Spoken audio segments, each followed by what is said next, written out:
Maternal blood uterine tissue. अब समझ गए कि विलाई क्या।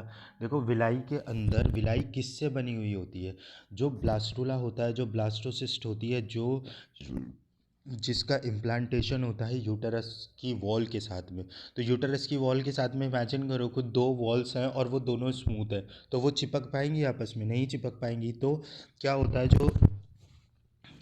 जो ये होती है विलाई होती है, फिंगर लाइक होती है।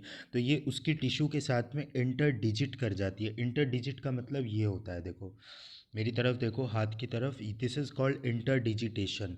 जब दो हाथों की उंगलियां एक दूसरे में फंस जाती है, इस तरह से कोई चीज़ फंस जाए, that is called inter digitated.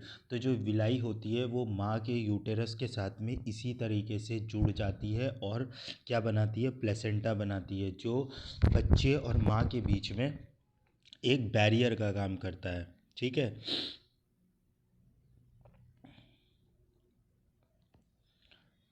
अब देखो अल्ट्रा इम्पॉर्टेंट, बहुत इम्पॉर्टेंट, बहुत बार क्वेश्चन पूछा जाता है ये, कि what are the functions of placenta. तो तुम्हें फंक्शन याद करने हैं प्लेसेंटा के, कि प्लेसेंटा के क्या क्या फंक्शन होते हैं। सबसे पहला फंक्शन है न्यूट्रिशन में हेल्प करता है। न्यूट्रिशन ऑफ द एम्ब्रियो, जो माँ के पेट में बच्चा होता है वो न्यूट्रिशन कैसे लेता है? उसको एम्ब्रियो न्यूट्रिशन प्रोवाइड करता है। Amino acid, sugars, vitamin from the maternal blood to the foetal blood, direct होता है न्यूट्रिशन का। बच्चे को खाने की ज़रूरत नहीं होती, डायरेक्टली एब्जॉर्ब जो फॉर्म में जो न्यूट्रिएंट्स होते हैं वो बच्चे को मिल जाते हैं। ठीक। दूसरा रेस्पिरेशन, रेस्पिरेशन में हेल्प करवाता है भाई, ऑक्सीजन का gaseous exchange O2 and CO2 का जो करता है वो प्लेसेंटा ही करवाता है। तीसरा फिर एक्सक्रीशन का काम करवाता है, nitrogenous waste like urea into the maternal blood. Endocrine gland, oestrogen, progesterone, hormone, ये क्वेश्चन पूछा जाता है, underline this point, very important this point. Endocrine gland, endocrine gland की तरह भी प्लेसेंटा काम करता है। और ये पूछते हैं क्वेश्चन कि प्लेसेंटा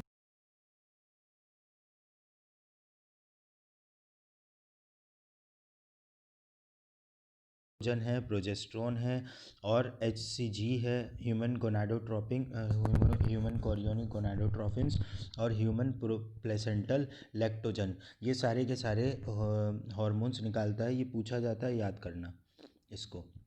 उसके बाद एंटीबॉडीज़, इम्यूनिटी में भी प्लेसेंटा जो होता है वो इम्यूनिटी में भी हेल्प करता है, एंटीबॉडीज़ बनाता है। Diphtheria, small pox, measles etcetera pass to the foetus from the maternal blood. अगर क्या बोलते हैं माँ को हो गया है तो फिर भी उसके बच्चे को कौन बचाएगा? उसका प्लेसेंटा बचाएगा।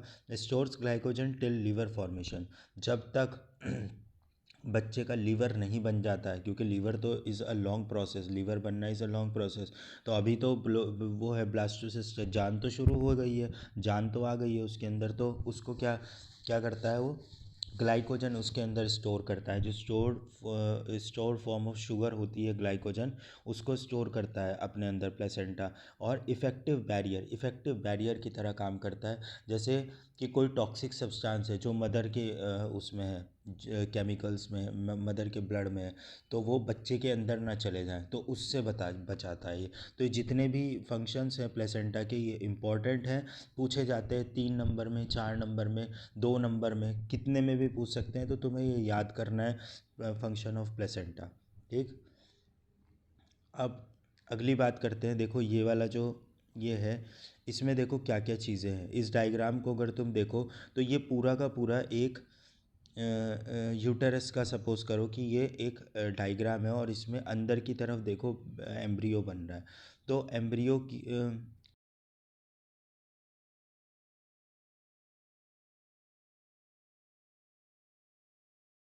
ये कैविटी है यूटेरस की, फिर यॉक सैक है, एम्ब्रियो है, plug of mucus in the cervix. जब प्रेगनेंसी होती है ना तो म्यूकस भरा रहता है सर्विक्स के अंदर, ये एक टेस्ट होता है। Umbilical cord for its vessels, और ये बीच में जो वो नाड़ी लगी होती है, ठीक, वो क्या है? Umbilical cord. ठीक। ये डायग्राम इसमें दिखा रखा है कि किस तरह से क्या क्या चीज़ें होती हैं, इसको तुम देख लेना। Later phase of pregnancy, relaxin secreted by the ovary. जब प्रेगनेंसी के लास्ट मंथ होते हैं, मतलब छठे सातवें आठवें महीने में, तो प्रेगनेंसी के टाइम पे ओवरी क्या करता है, ओवरी रिलैक्सिन हार्मोन को सिक्रीट करना स्टार्ट कर देता है। और ये जितने भी हार्मोन होते हैं, एससीजी, एचपीएल और रिलैक्सिन, ये प्रेगनेंसी के टाइम पे बढ़ जाते हैं। Other hormones like oestrogen, progesterone, cortisol, prolactin, thyroxine increases several fold the maternal blood. और एस्ट्रोजन, प्रोजेस्टेरोन, ये जितने भी हार्मोन्स होते हैं, ये भी सब बढ़े रहते हैं जब प्रेगनेंसी होने वाली होती है, मतलब प्रेगनेंसी के लास्ट टाइम होता है। Hormones supporting foetal growth, metabolic changes in the mother and maintenance of pregnancy, ये सारे के सारे हार्मोन्स उस टाइम पे बनते हैं। After implantation inner mast cell differentiate outer ectoderm, inner endoderm and middle mesoderm soon appears tissue and organs. उसके बाद क्या होती है, जो इनर मास्ट सेल होती है वो किस किस में डिफरेंशिएट कर लेती है अपने आप को एक्टोडर्म में, एंडोडर्म में और मीजोडर्म में। ये बात ध्यान रखना, ये बहुत बार कुछ क्वेश्चन पूछा जाता है कि एक्टोडर्म, एंडोडर्म, मीजोडर्म कौन सी सेल से बनी हुई होती है, तो इनर सेल मास से बनी हुई होती हैं। ये बात ध्यान रखना। Inner cell mass contain stem cells, inner cell mass के अंदर क्या होती हैं, स्टेम।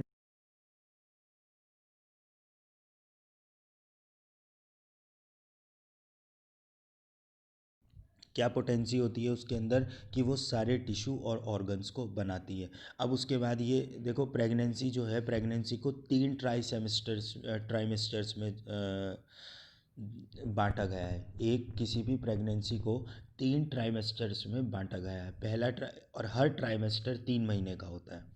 बात ध्यान रखना, जब भी आप कभी हॉस्पिटल में जाएंगे तो अगर आपकी वाइफ प्रेग्नेंट है तो डॉक्टर ये पूछता है कि कौन सा ट्राइमेस्टर चल रहा है। तो तीन ट्राइमेस्टर्स में बांटा गया है, तो यानी कि 9 मंथ्स में कितने ट्राइमेस्टर हो गए, तीन ट्राइमेस्टर हो गए। First end of third month, second end of 6 month and third trimester is and of 9 month. इस तरह से इसकी टाइमिंग होती है। तीन ट्राइमेस्टर्स में प्रेगनेंसी को बांटा जाता है, ठीक है। और एक ट्राइमेस्टर कितने महीने का होता है, 3 महीने का होता है। अब देखो क्या कितनी ज़बरदस्त बात है। पहले मंथ में क्या होता है, एम्ब्रियो हार्ट फॉर्म। पहले महीने में एम्ब्रियो का दिल बनता है, सबसे पहला sign. First sign listening heart sound through the stethoscope. तो उससे क्या होता है, इसका ये क्या साइन होता है कि 1 मंथ की प्रेगनेंसी है।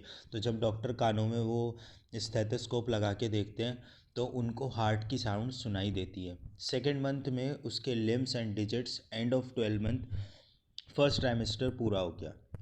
यानी कि बच्चे के तीन तीन महीने पूरे हो गए, और उन 3 महीनों में उसका क्या क्या बन गया। पहले उसका दिल बन गया, फिर उसके लिम्स, उसके हाथ पैर, उसकी उंगलियां, और उसके जो मेजर ऑर्गन सिस्टम है वो बन गए हैं। लिम्स, एक्सटर्नल जेनाइटल ऑर्गन्स, ये सारे उसके 3 महीने में बन चुके हैं। First movement movement and hair on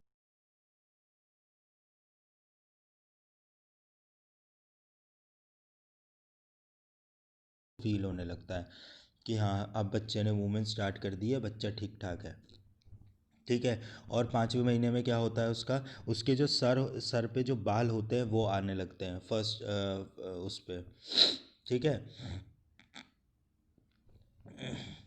end of 24 weeks second trimester, body covered with fine hairs, ठीक है। जैसे ही 6 महीने पूरे होने वाले होते हैं तो उसकी बॉडी के ऊपर, बच्चे की बॉडी के ऊपर छोटे छोटे हेयर्स होते हैं। आईलिड उसकी अलग हो जाती हैं, आई लैशेज़ अलग हो जाती हैं उसकी। और end of 9 month foetus fully developed and ready for the delivery. तो देखो, वैसे तो हर महीने का, हम लोगों ने तो हर महीने का पढ़ा था, जब हर महीने हर हफ्ते में क्या क्या चेंजेस आते हैं बेबी के। लेकिन तुम्हारे में इतना ज़्यादा नहीं दे रखा है कि किस तरह से चेंजेस कितने हर महीने में, लेकिन जितना भी दे रखा है उतना तो याद करना है एटलीस्ट। तो उतना याद रखना है कि फर्स्ट मंथ में हार्ट बनता है, सेकेंड मंथ में उसके लिम्स और डिजिट बन जाते हैं, ठीक है। और फिफ्थ मंथ में उसका पहला मूवमेंट स्टार्ट होता है, उसके सर पे बाल आ जाते हैं।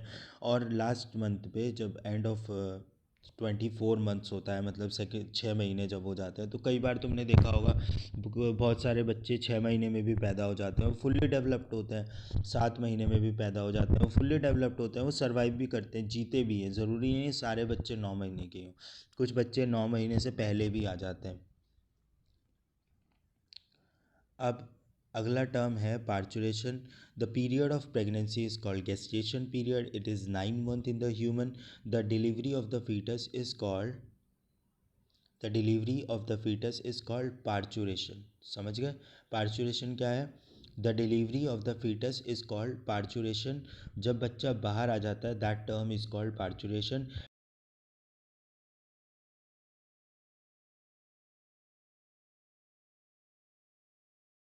होता है वो कैसे होता है? क्योंकि there is a contraction, underline this word, the underline this line, there is a contraction of uterine myometrium. There is a contraction of uterine myometrium. Myometrium के अंदर यूटेराइन कॉन्ट्रैक्शन होता है, उसके उसके वजह से जो होता है पार्चुरेशन होता है। ठीक है? The signal of the parturition is originated. अब देखो ये बता रहे हैं कि कैसे सिग्नल ओरिजिनेट होते हैं। The signal of the parturition is originated from the fully developed fetus and placenta. It induces mild contraction of the uterus called fetal ejection reflex. ये शायद मैंने क्वेश्चन में भी पूछा था एक बार जब तुम्हारा टेस्ट लिया था कि फीटल इजेक्शन रिफ्लेक्स क्या होता है। ठीक। अब अगला पॉइंट है hormones adrenal gland secreted by the foetus diffuses to the maternal blood and stimulate oxytocin secretion. अब क्या होता है, एड्रीनल जो ग्लैंड होती है, hormones secreted by the foetus diffuses to the maternal blood and stimulate oxytocin secretion. देखो कितना ज़बरदस्त है।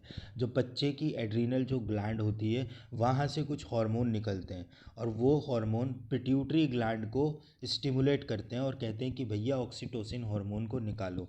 तो अब पिट्यूटरी हार्मोन, पिट्यूटरी ग्लैंड यहाँ लिखा नहीं है कहीं, लेकिन पिट्यूटरी ग्लैंड से निकलता है ये। Oxytocin causes forceful contraction of myometrium, इसी को लेबर पेन भी बोलते हैं, and stimulates further secretion of oxytocin. Stimulatory reflex between uterine contraction and oxytocin secretion continues, inducing stronger contraction and pushes the fetus by dilated cervix, birth canal.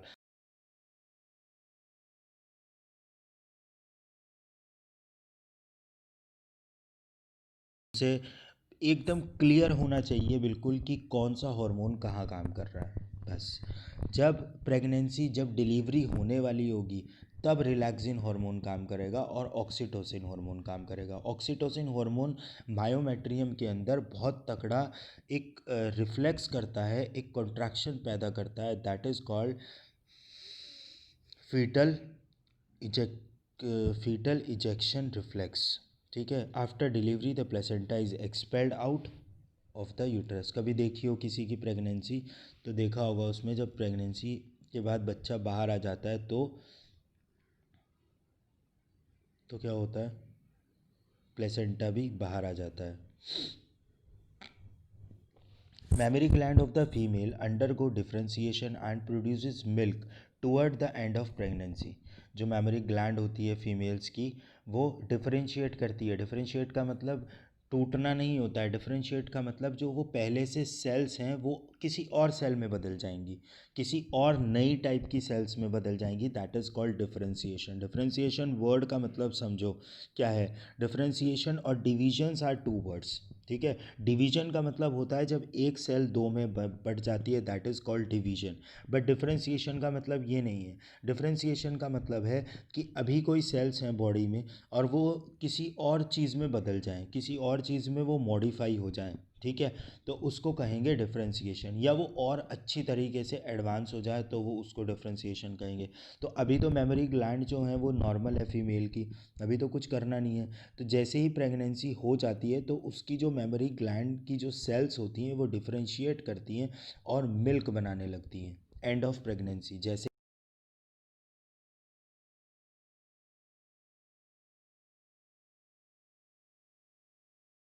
pregnancy, milk produced during initial days, very important, underline this point.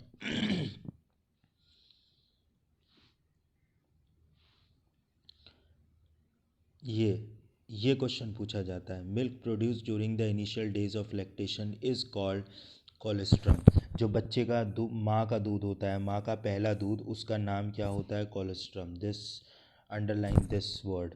It contains several antibody. और ख़ास बात क्यों कहा जाता है कि बच्चे को 6 महीने तक माँ का दूध पिलाना चाहिए, इसका कारण देखो यहाँ पे लिखा हुआ है, क्योंकि उसके अंदर क्या होती है, सेवरल एंटीबॉडीज़ होती हैं जो उसको बहुत सारी बीमारियों से बचाती है, विच प्रोवाइड पैसिव इम्यूनिटी। ये भी क्वेश्चन पूछा जाता है कि कौन सी इम्यूनिटी प्रोवाइड करता है बच्चे का, माँ का जो दूध होता है वो कौन सी प्रोवाइड करता है इम्यूनिटी। तो ये क्वेश्चन पूछ सकते हैं वन वर्ड में। तो कौन सी इम्यूनिटी होती है, एक्टिव या पैसिव इम्यूनिटी, पढ़ा रखी है तुम लोगों को। एक्टिव इम्यूनिटी होती है, पैसिव इम्यूनिटी होती है, तो पैसिव इम्यूनिटी होती है, ठीक है। और resistance to the new born baby, और वो एक रेसिस्टेंस प्रोवाइड करता है, जो नया बच्चा पैदा हुआ है उसको एक बीमारियों से वो बचाता है। तो ये भी एक इम्पॉर्टेंट पॉइंट है ना। The milk production is controlled by the lactotrophic और prolactin hormone. Underline this point. ये वाला भी बहुत इंपॉर्टेंट पॉइंट है। Prolactin hormone secreted by the pituitary gland, ठीक। तो पिट्यूटरी ग्लैंड कौन सा, जब जब मिल्क बनने लगता है तो कौन सा हार्मोन तब रिलीज होता है। अब देखो एस्ट्रोजन और प्रोजेस्टेरोन नहीं है, अब नया हार्मोन है जिसका नाम है प्रोलैक्टिन। तो प्रोलैक्टिन को भी आप स्पेशल अंडरलाइन करके लिखेंगे। Breastfeeding during the initial period of infant growth is recommended for bringing up a healthy baby. इसीलिए तो कहा जाता है कि बच्चे को माँ का दूध पिलाना चाहिए। तो यहाँ तक ये चैप्टर पूरा हो गया तुम्हारा। अभी